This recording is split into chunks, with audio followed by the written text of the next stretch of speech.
and here's this cut.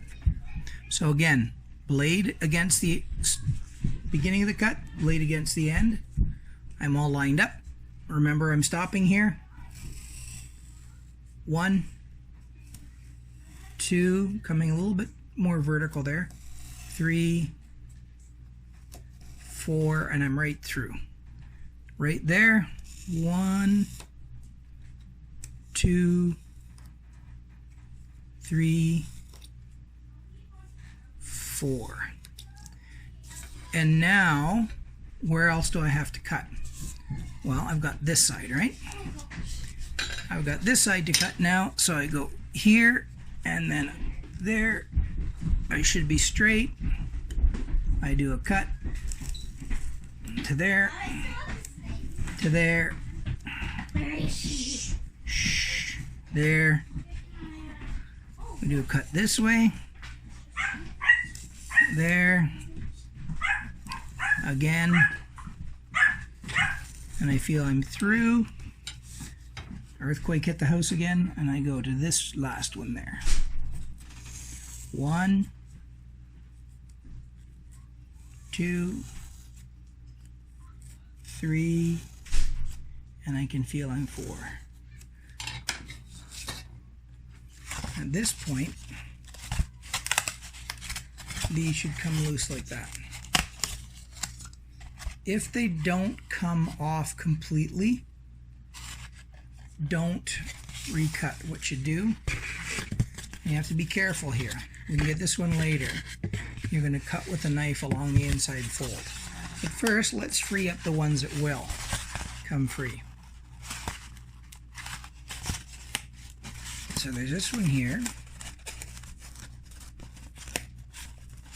So I haven't quite got all the way through yet. Now, this is a sacrificial piece past here. So I want to make sure that this blade mark I did here is through. So I'm free-handing, something I would not encourage you to do, but I've worked with these for years.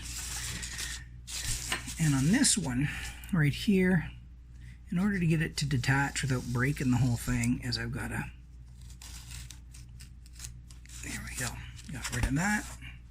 Notice I'm not using a cutting board, but it's my bloody kitchen table and I can do this. You don't do it on the school desks. So I've still got a pretty firm connection there, and if I turn it over, I can see that I haven't got the score through the paper yet. So I'm missing the score depth here. It didn't go all the way through yet. So I find the line and I just gently go till I'm into the cutting board. Now I should be through, and I've already done this one here. So in order to detach it, I'm just going to do a freehand cut like that. I should have continued the cut earlier. There we go. Now this cut here, is it all the way through? Because I'm not using a proper cutting board underneath, I'm not getting the penetration there that I should. So I need to put this back in there. Make sure my cut's all the way through. And same thing, at this point, this is wastage here. I mean, we'll use it later for the end. Now this one, the corner right there, it'll tend to grip, and then you just snap it like a cookie. And these two didn't want to come off, so what you do, you bend this up nice to like a 90 degree, and you just barely touch with the knife, and that will come clean. And on the other side, we'll do the same thing. Take this and just lightly cut with a knife, and I've got my template cut out at this point. Alright, so that's all done here. Alright, so now what does scoring mean and the cutouts mean? The cutouts have to be done first, okay? And once again, you want to use a straight edge. Notice the cutout is going to stop here. So what you can do anytime you see something like that is give yourself a warning line not to cut beyond. Because if you don't have a transparent ruler, what's going to happen is this. I put my blade here, put my blade there, and then I can't see where I'm cutting, where it stops and starts. So now my little extension lines there prevent me from overcutting this.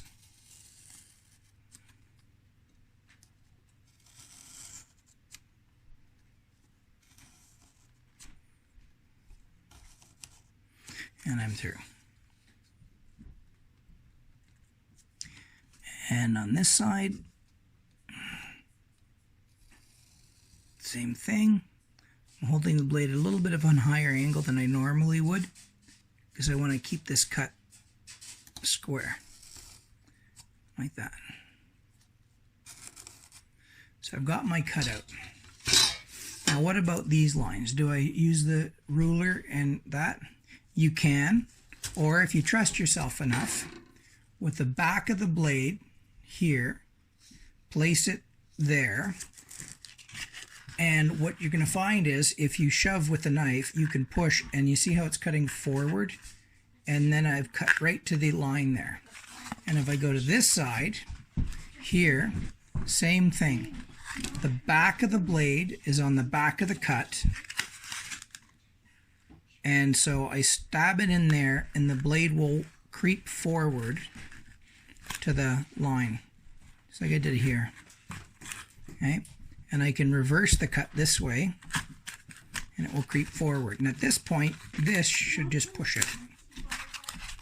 Now we've done one cut. Okay, so if I do this all in one pass, it's really quite straightforward. I put my warning lines on here and here so I don't overcut.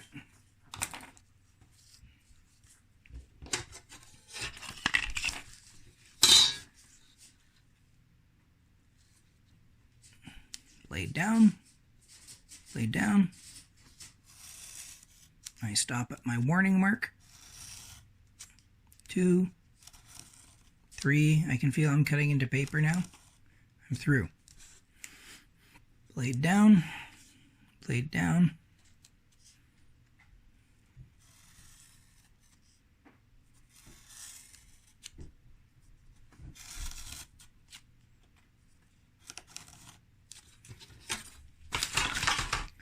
Back end of blade against the end of the cut, right?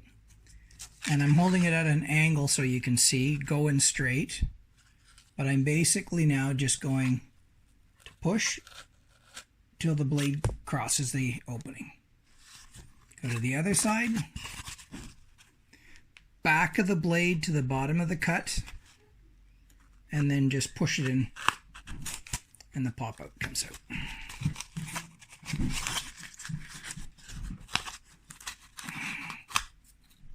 Okay.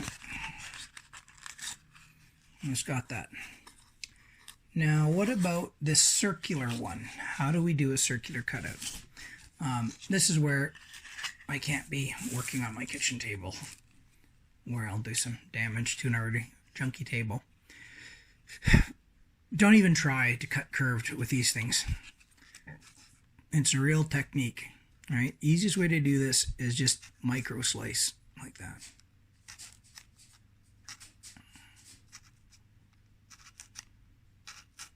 It will look like hell otherwise. And if you use a sacrificial piece and you push down till you feel it cutting into the backer board you put underneath. So you're better off in this time using something that you can sink the blade into, so you cleanly cut through. Because whittling away at the hole afterwards, this stuff isn't wood. It's going to be awful to try to trim afterwards.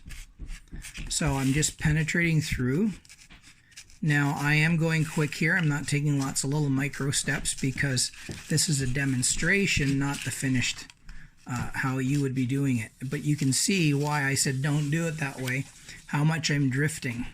Where if you do this little stabby, you can control the cut a lot better and you don't get that. And then this should want to pop out.